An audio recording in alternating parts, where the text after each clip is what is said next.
2021 is over, and thank Christ it is, because this year has been hell. So, let's talk about something to lift people's spirits as we go into 2022. Me. Now, aside from stating the obvious about this year and my thoughts towards it, I think we should just focus on what 2021 has actually given us. And for me, it's been about 5 games I've really enjoyed this year. So in no particular order, in no set listing, these are 5 games I've just genuinely enjoyed playing this year. Slight disclaimer, they don't necessarily have had to have come out this year, I just played them this year. So let's start with the most obvious, First Class Trouble. A game all about social deduction and betrayal. It's incredibly hard to talk about this game and not just love everything about it. It's a game we play very regularly now, and it's the only thing we all play together, and it's quite sad in a way, but it is quite fun to know, even though everything always goes wrong in some way. I think you can tell from the recent videos how much we have actually enjoyed playing this, regardless of the outcomes. This is one of those games that if you have friends and you want to play something where it doesn't matter how good you are at a video game or how good you are as a human being, First Class Trouble just puts every thought of that process in your head and just flushes it out in airlock. Because everything's incredibly unpredictable, and the reason we love this game is because I honestly can't say that every game we've played has been 100% different, but it's very hard to sit there and say that every game has been similar. Like, regardless of what's said, regardless of what's done, something's gonna happen which no one understands. This is why this is on this list.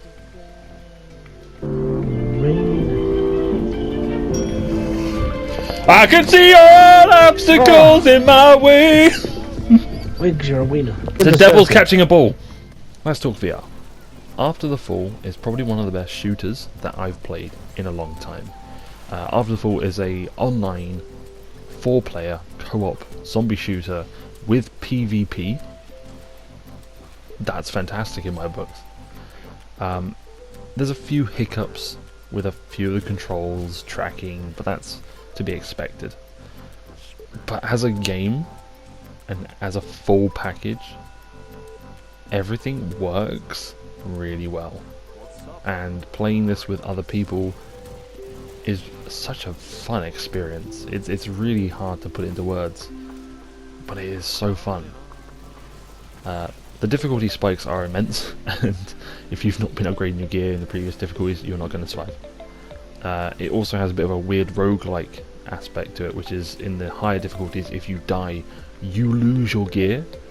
So that 7,500 point AK-47 you just bought by saving up with all your attachments attached, oh yeah, you've just lost that, that's gone. Good luck. You now have to get another one. It's a game that I think has a lot of potential. It's only recently come out, and I hope they constantly expand this game, because it's just a little too short. I think it's about 6 levels, and it's just a shame that it's so small. It needs to be bigger. Much bigger. I can't wait if they do update it, and hopefully it continues to grow.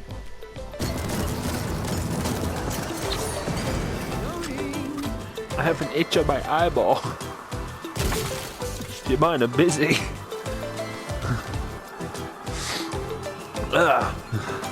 Okay. I got it. Hey, we got it.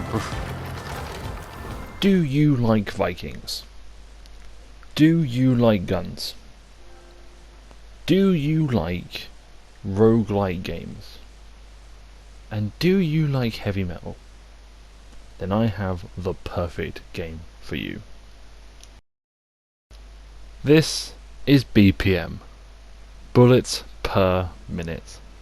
This game is awesome. It is a rhythm-based shooter. What?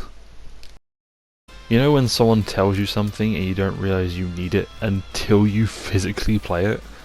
Yeah, this was definitely that game. I didn't say I was going to put everything into a list, but for a game of 2021, this was definitely it for me. I constantly keep going back to playing this. The soundtrack is what pulls me back, because the soundtrack is essentially the game. Everything's I think it's 1-to-1 beat. I think it's like boom, boom, boom.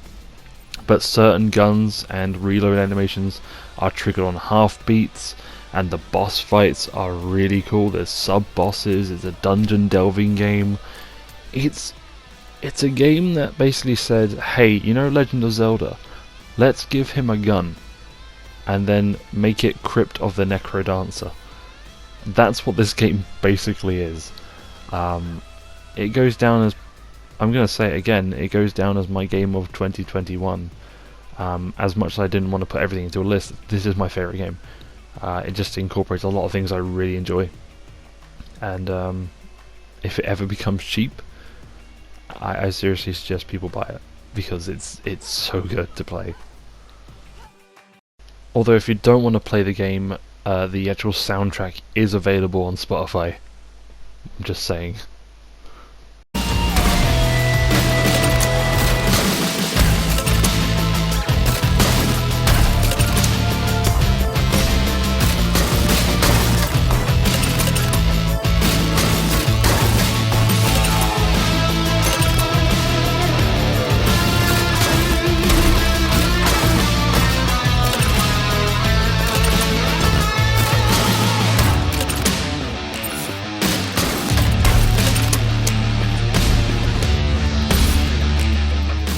I'm a fan of Bastion.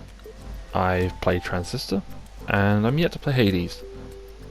Dandy Ace is basically Bastion mixed with Warframe, which, if you know me, those are two games I absolutely adore.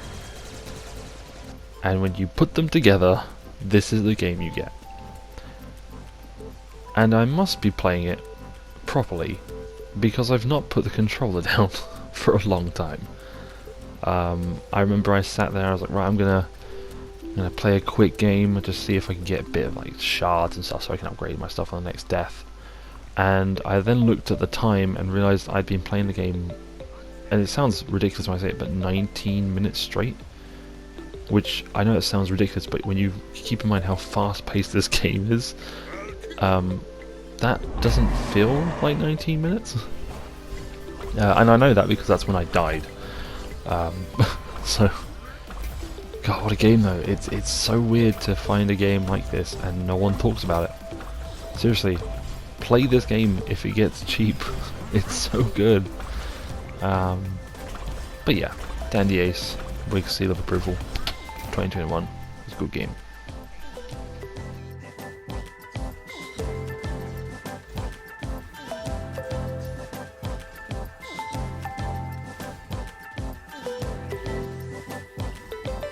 Let's finish the video with one more. Aragami II. Probably one of those games that is very underrated, but if you are a fan of the original Tenchu series, you'll love these games. I'm not just talking about the second one, I'm talking about the first one as well. The first one was a little bit more, how to describe this, basic, yeah. And number 2 took all the mechanics from the first one and expanded upon it. So we now have a passive skill tree, we now have active abilities that we can unlock, items to use, and it feels like a much more complete version than the first game did. This game is co-op, and it just feels like it thrives on that. It also has, I think, 3 ways of finishing every level, which is, I think, you're not detected, you've killed every enemy, and you've not killed a single enemy. So you can get 2 of them done quite easily, then you're not detected and not killing them. You can stun enemies instead of killing them. and it sort of thrives on the idea of stealth. But you can be hell-bent, I'm going to kill everyone, and it has like zero effect. You might get a less higher score, but you'll get that sort of completion-esque. So it's like it may take you like 3 attempts or 2 attempts per level to get everything done, but it's so fulfilling. Like, the controls of this game are so good. Like, if you love Tenchu, you love this. Remember the grapple hook. That's all I'm saying. Remember the grapple hook and how fun that was. But I can't stick to ceilings in this game, so down 1 point.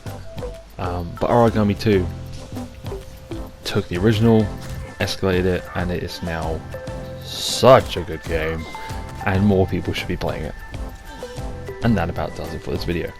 Hopefully 2022 will be a little bit better, and I know there's a few games coming out very early in the next year that are going to take my soul.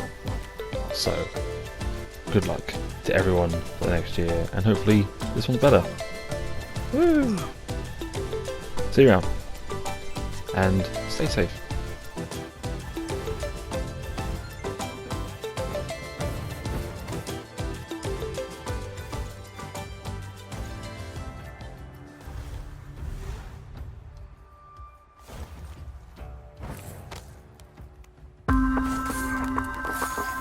One, two, Three. dream.